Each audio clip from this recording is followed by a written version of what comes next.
이제 완연한 봄이 시작이 됐습니다. 어제인가요? 춘분이 엊그저께 지난 것 같은데 오늘인가요? 밤과 낮의 길이가 똑같아진다고 하는데 오늘이 제가 알기로는 오늘이 춘분 같으네요. 정말 만물이 생동하는 이런 봄의 계절에 여러분의 믿음도 생기가 돋아나기를 주님의 이름으로 축원합니다. 옆에 성도들과 서로 한번 인사하시죠. 생기가 일어나기 바랍니다. 예.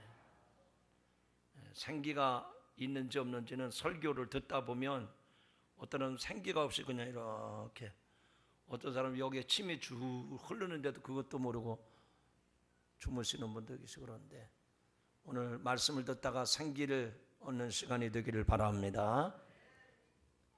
말씀의 제목부터 소개합니다. 따라합시다. 믿음은 하나님의 위엄을 보는 것입니다. 한꺼번에 하시죠. 시작. 믿음은 하나님의 위엄을 보는 것입니다. 여기 믿음을 가지고 다 나오셨는데 믿음이 뭡니까? 오늘 말씀에 의하면 하나님의 위엄을 보는 것이 믿음입니다.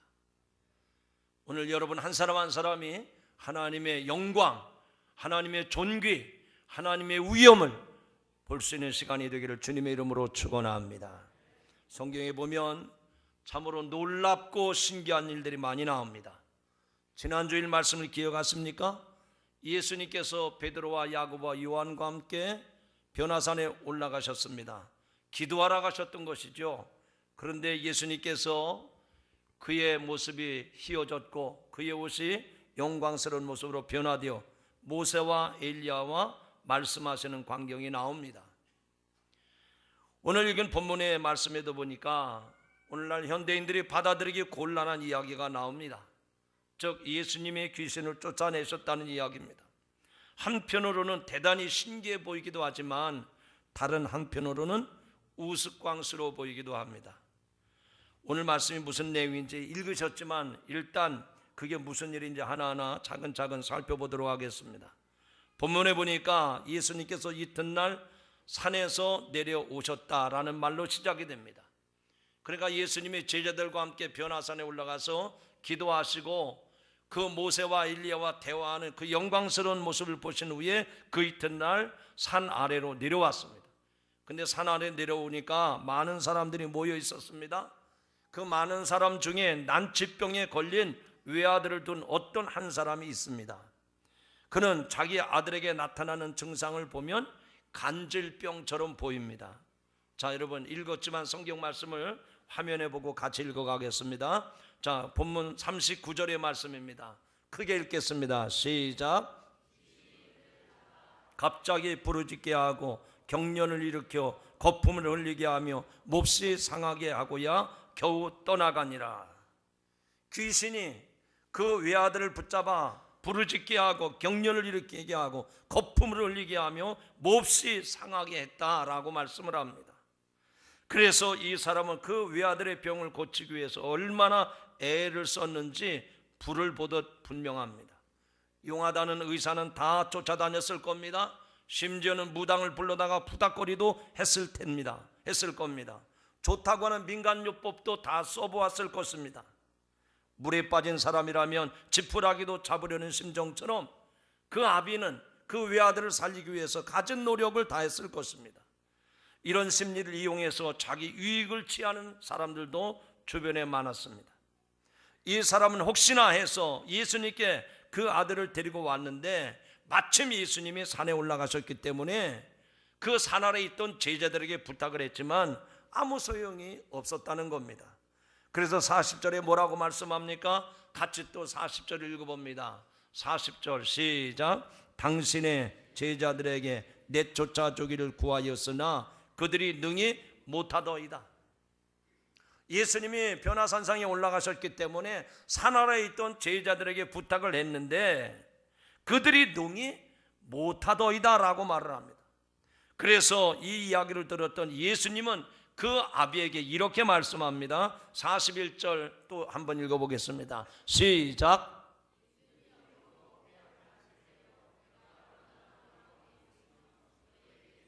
다시 한번 좀 빠르게 읽어보겠습니다. 시작. 믿음이 없고 패역한 세대여, 내가 얼마나 너희와 함께 있으며 너희에게 참으리요? 라고 말씀을 합니다. 예수님이 지금 그 아버지와 그 사랑하는 제자들, 그리고 그것을 둘러보고 있던 많은 무리들에게 말씀합니다. 믿음이 없고 패역한 세대여, 내가 얼마나 너희와 함께 있으며 너희에게 참으리요? 여기서 패역했다고 하는 말은 썩었다는 뜻입니다. 그리고 이해하기 어렵다, 정말 내가 너희들 볼 때 정신이 없는 사람들이다, 이렇게 말씀을 합니다. 과연 이 책망은 누구를 향해서 하는 책망일까요? 간질병 아이의 아버지와 나누었던 대화라고 본다면 일단 그 아버지를 향한 책망처럼 들릴 수 있습니다. 그러나 아들의 병을 고쳐야겠다는 아버지의 절박한 마음을 예수님께서 책망하셨다고 보기는 어렵습니다. 왜냐하면 처음 보는 그 아버지인데, 그 처음 보는 입장에서 믿음이 없다고 말하는 것도 이상합니다. 그렇다면 이 말씀이 제자들을 향한 것일까요? 오늘 말씀과 상관 구절이 되는 그런 말씀들이 마태복음에도 나오고 마가복음에도 나옵니다. 자, 마태복음 17장 20절에 있는 말씀을 같이 한번 읽어보겠습니다. 시작. 이르시되 너희의 믿음이 작은 자들아, 진실로 너희에게 이르노니 만일 너희에게 믿음이 겨자씨만한 만큼만 있어도 이 산을 명하여 여기서 저기로 옮겨지라 하면 옮겨질 것이요 또 너희가 못할 것이 없으리라. 아멘. 여기 보니까 예수님이 제자들을 향해서 뭐라고 말씀을 하는 거 아니? 너희에게 믿음이 없다. 겨자씨만한 믿음만 있어도 이 산을 명해서 저 바다 위에 던져도 던져질 수 있을 텐데 그 믿음이 없다고 예수님이 이 말씀을 하고 있습니다. 자, 똑같은 병행 구절인데요, 마가복음에도 나옵니다. 마가복음 9장 23절은 예수님 뭐라고 말씀했는지 자, 또 읽어보시기 바랍니다. 시작. 예수께서 이르시되 할 수 있거든이 무슨 말이냐? 믿는 자에게는 능히 하지 못할 일이 없느니라 하시니. 아멘. 자, 이 아버지가 그 귀신 들린 아들, 정말 만신창이가 된 그 아들을 데리고 와서 예수님, 저 할 수만 있으면 이 아들 좀 살려보세요. 그러니까 예수님이 조금 감정이 상하셨던지 큰 소리로 할 수 있거든요 무슨 말이냐? 믿는 자에게는 능치 못함이 없느니라. 자, 이 두 가지 병행 구조들을 보면 그 자리에 있었던 예수님의 제자들이 믿음이 없었고, 그 귀신 들린 그 아들의 아버지가 기도하긴 했는데 기도가 부족해서 이 병을 고치지 못한 책임을 물으신 것이라고 생각할 수가 있습니다. 제자들에게 이런 능력이 없는 것은 당연하죠. 귀신을 내쫓는 것은 예수님의 능력이지 결코 제자들의 능력이 아니기 때문입니다. 그렇다고 하면 예수님은 누구를 향한 책망의 말씀을 하신 것일까요? 누구를 향한 것이라기보다는 다른 차원에서, 다른 입장에서 하신 말씀이 아닐까. 오늘 저와 여러분들이 신앙적인 선입견을 내려놓고 본문을 좀 더 집중해서 보시기 바랍니다. 혹시 여러분은 간질병 발작을 본 적이 있습니까? 길을 가다가 입에 거품을 물고 쓰러지는 사람들도 있습니다. 조금 시간이 지나면 정상으로 돌아오는 경우도 있습니다. 평소에는 잘 나타나지 않기 때문에 그걸 모르고 정상적인 사람인 줄 알고 결혼했다가 놀라는 사람도 있고, 그런 젊은이가 군에 와서 그런 어려움을 당한 일들도 있었습니다. 여러분, 우리 삶에는 간질병만이 아니라 온갖 종류의 난치병, 불치병이 있습니다. 육체만이 아니라 정신적인 병도 심각합니다. 평생 신경성 장애를 안고 사는 사람들도 우리 주변에 얼마나 많은지 모릅니다. 의학이 이렇게 놀랍게 발전했는데도 병은 여전합니다. 병과의 싸움에서 인간이 이긴다는 보장은 없습니다. 인류의 미래를 미생물과의 싸움에서 패배하는 것으로 내다보는 학자들도 있습니다. 병은 대부분 바이러스나 박테리아 등 미생물의 부작용에 의한 것입니다. 미생물과의 싸움이 어려운 이유는 어떤 미생물이 우리에게 도움을 주고 어떤 것이 우리에게 치명적으로 위험한 것인지 분간하기가 어렵다는 사실입니다.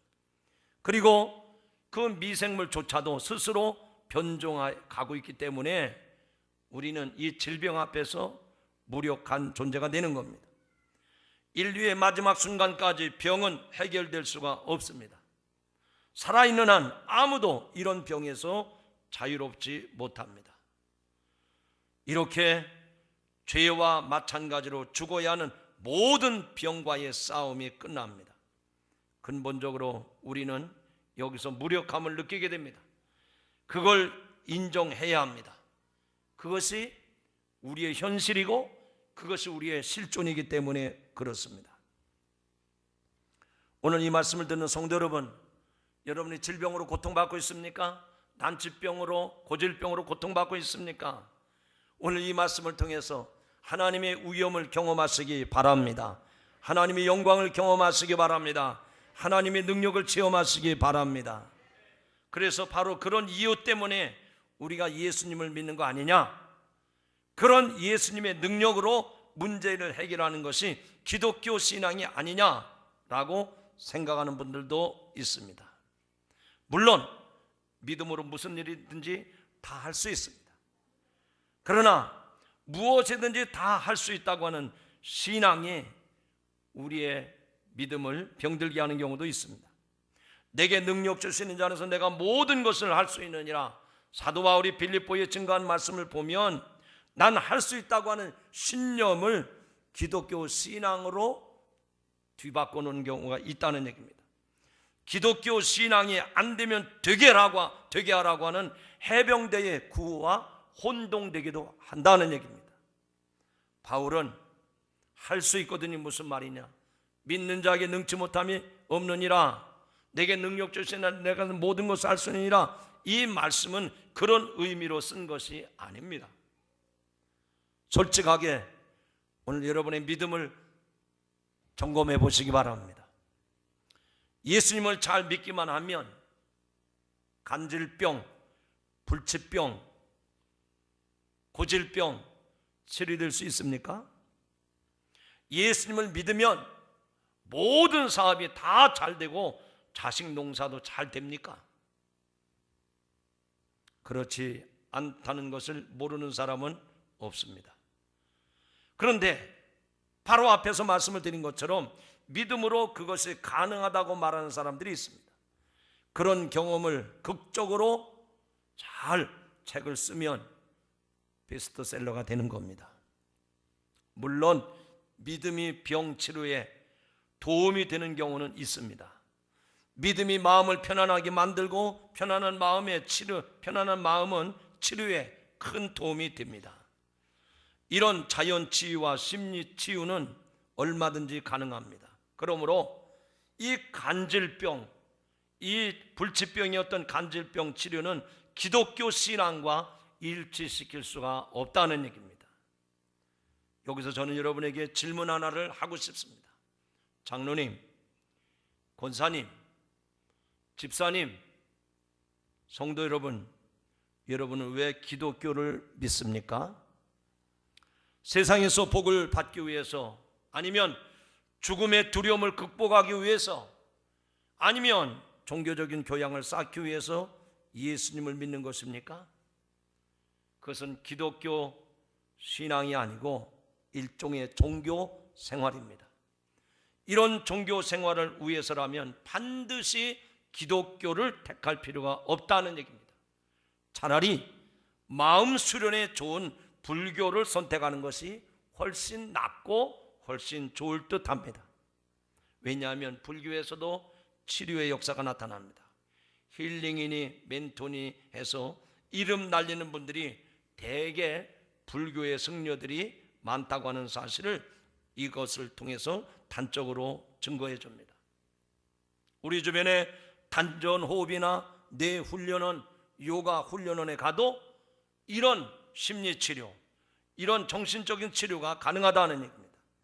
우리 몸과 마음과 정신을 치료하고 도와주는 단체나 심신수련원, 사회봉사기관 등들이 우리 주변에 얼마나 많이 있습니까? 기독교 신앙이 아니더라도, 내가 기독교를 믿지 않는다 하더라도 이런 채널을 통해서 여러분이 가지고 있는 질병을 치료받는 일들이 허다합니다.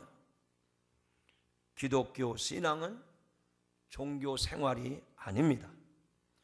기독교의 신앙은 착하게 살거나 또는 행복하게 사는 것을 목표로 하는 것이 아니라 하나님께서 당신의 독생자 예수 그리스도를 통해서 행하신 구원의 사건이 오늘 저와 여러분의 사건이 되기 때문에 기독교 신자가 됐고 기독교의 신앙생활을 하게 되는 줄로 믿으시기 바랍니다.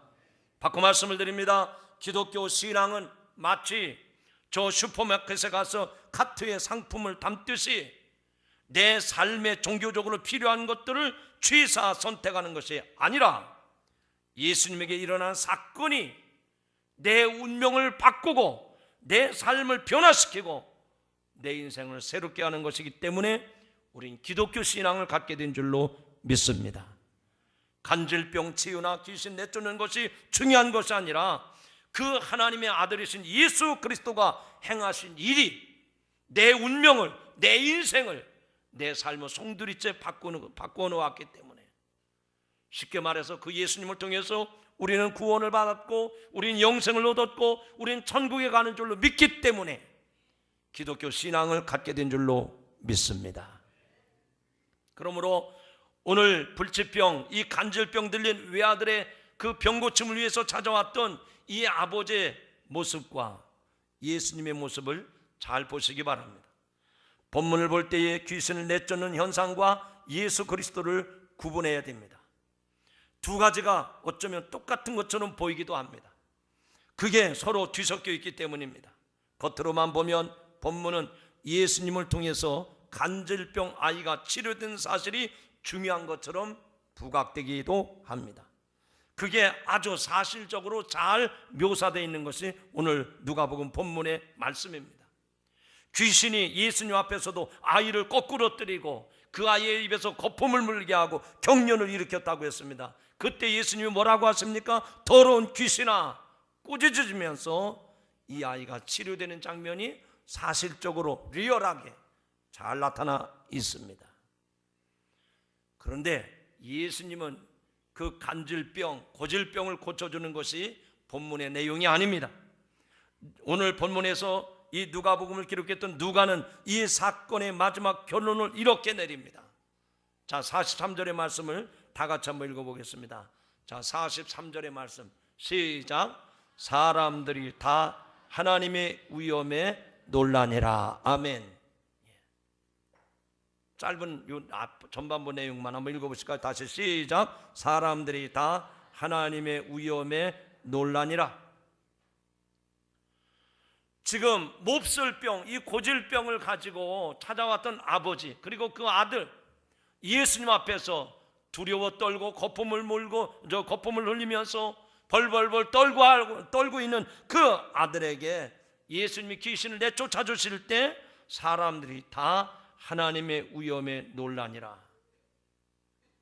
지금 이 본문의 말씀을 통해서 누가가 전하고자 하는 결론의 메시지는 바로 이겁니다. 병을 고쳤느냐 못 고쳤느냐, 귀신이 나갔느냐 아직 안 나갔느냐, 그게 중요한 게 아니고 그 현실 앞에서 모든 사람들이 하나님의 위엄에 놀라니라. 할렐루야. 하나님의 위엄은 하나님을 경험하는 것입니다. 하나님의 위엄을 누가는 예수님의 능력에서 보여주고 경험하게 하고 있습니다. 간질병 치료는 하나님의 위엄을 나타내는 여러 가지 증거 중에 하나라고 하는 얘기입니다. 여러분, 하나님의 위엄이 여러분에게는 어떻게 나타나고 있습니까? 여러분 가정에서는, 여러분이 일하는 일터에서는, 여러분의 생업 속에서는 하나님의 존귀와 하나님의 능력과 하나님의 위엄이 어떻게 나타나고 있느냐 그 얘기입니다. 내가 주님을 모시고 내가 하나님을 믿고 살면서도 그 하나님의 위엄을, 하나님의 능력을 내가 가정에서, 내 아이들 가운데에서, 내가 일하고 있는 몸된 직장에서 경험하지 못한다고 하면 여러분 크리스찬이 아니고 종교 생활하는 사람들입니다. 정말 거룩하게 폼생폼사하는 사람들이, 거룩한 모습은 있지만 하나님의 위엄을 경험하지 못했기 때문에, 하나님의 능력을 경험하지 못했기 때문에 바리새인들이나 사두개인들처럼 종교 생활하는 사람에 지나지 않습니다. 저는 오늘 이 말씀을 여러분에게 드리면서 여러분의 가정에서, 여러분의 개인의 삶 속에서, 여러분의 자녀들 가운데에서, 여러분의 직장 가운데에서 하나님의 존귀와 하나님의 능력과 하나님의 위엄을 경험하는 성도들이 되기를 주님의 이름으로 축원합니다. 축원합니다. 지난번 연합집회 때 오셨던 강사님 말씀이, 하나님은 지금도 두 눈을 시퍼렇게 뜨고 쳐다보고 계시다고 그러더라고요. 여러분, 여러분의 삶 속에서 하나님의 위엄을 경험하시기 바랍니다. 하나님의 능력을 경험하시기 바랍니다. 여기서 중요한 것은 하나님의 위엄이요 하나님의 능력이지, 그 간질병을 치료했느냐 못했느냐 그게 중요한 게 아니라는 얘기입니다. 왜냐하면 간질병 치료는 상대적인 것입니다. 간질병이 치료되었다고 해도 그가 구원받은 것은 아닙니다. 그가 세상에서 또 다른 질병, 또 다른 문제를 만날 수 있기 때문에 그렇습니다. 이것보다 더 큰 문제를 만날 수도 있다는 얘기입니다. 사랑하는 성도 여러분, 저는 여러분에게 질문하고 싶습니다. 여러분 지금 어떤 문제를 당면하고 있습니까? 여러분이 지금 끌어안고 고민하고 아파하고 괴로워하고 잠 못 이루는 것이 무엇입니까? 하나님은 그 문제를 통해서 하나님의 살아계심을, 하나님의 능력과 하나님의 위엄을 드러내기를 원하시는 줄 믿으시면 아멘 하시기 바랍니다. 나는 그런 일이 없습니다. 그럼 여러분 종교생활하는 사람입니다. 종교생활하는 사람이에요. 성전 뜰만 밟고 왔다 갔다 하는 사람입니다. 오늘도 내 마음이 평안하다, 기쁘다, 그것이 결코 평안이 아니고 그것이 결코 기쁨이 아니라는 얘기입니다. 여러분이 오늘 이 말씀을 통해서 모든 사람들이 하나님의 위엄을 보고 놀라워했던 것처럼 여러분의 삶 속에서, 여러분의 가정 안에서, 여러분의 직장 안에서 하나님의 존귀하신 하나님의 위엄을 경험하는 성도들이 되기를 주님의 이름으로 축원합니다. 간질병 치료는 보물을 싼 포장지에 불과합니다. 보물을 옆에 두고 포장지의 마음을 빼앗긴다고 하면 그것보다 더 어리석은 일은 없을 것입니다. 보물은 예수 그리스도십니다. 바로 그가 하나님의 존귀와 하나님의 능력과 하나님의 위엄인 줄로 믿습니다. 그 위엄을 아는 사람은 날마다 여러분의 삶 속에서 귀신을 내쫓는 능력을 경험하게 될 줄로 믿습니다. 어떤 질병이든지 그것이 몹쓸 병이라도 하나님의 위엄을 경험하는 성도들은 그 하나님의 살아 역사하심을 경험하게 될 줄로 믿습니다. 이제 여러분에게 마지막 질문을 드리고 싶습니다. 이 귀신을 내쫓는 사건이, 이 몹쓸병에 걸렸던, 이 간질병에 걸렸던, 그래서 그 귀신을 내쫓는 사건이 오늘 여러분의 삶에서 구체적으로 어떤 의미가 있는가 하는 것입니다. 나는 멀쩡합니다. 나는 건강합니다. 나는 건강진단에서 아무 이상이 없답니다. 여러분 장담하지 마십시오. 모양과 형태는 다르지만 오늘도 저와 여러분은 이 간질병, 고질병에 걸린 것처럼 우리 각 사람에게도 이런 질병이 있다 그 얘기입니다. 우리가 영적인 안목을 가지고 보면 모든 사람이 다 이런 질병을 가지고 있다는 얘기입니다. 이를 위해서는 오늘의 귀신이 무엇인지를 알아야 됩니다. 본문에서 귀신은 간질병 아이를 갑자기 부르짖게 하고 경련을 일으키게 하고 거품을 흘리게 하고 자기 몸을 상하게 했다고 했습니다. 악한 영인 귀신의 작용입니다. 그런데 놀랍게도 우리는 이런 현상을 일상적으로 경험하고 있다 그 얘기예요. 나는 아니다, 나는 멀쩡하다, 나는 건강하다 하지만 여러분 이런 놀라운 일들이 우리들의 개개인의 삶 속에서도 날마다 일상적으로 일어나고 있다, 그 얘기입니다. 무슨 얘기입니까? 요즘 뉴스에 한 번도 빠뜨리지 않고 단결 메뉴처럼 떠오르는 기사가 뭡니까? 지속으로 난 자식을 죽였다고 하는 것이 연일 나옵니다. 마치 파도가 왔다가 무너지면 그 다음에 또 파도가 내게 밀려오듯이 매일매일 그런 사건들이 이어서 나오고 있습니다. 세상에 이럴 수가 있나? 혀를 차면서 분노하기도 합니다. 하지만 사랑하는 성도 여러분, 개인적으로 격려를 일으키거나 거품을 무는 식으로 공격적이거나 자학적은 여러분에게 없습니까?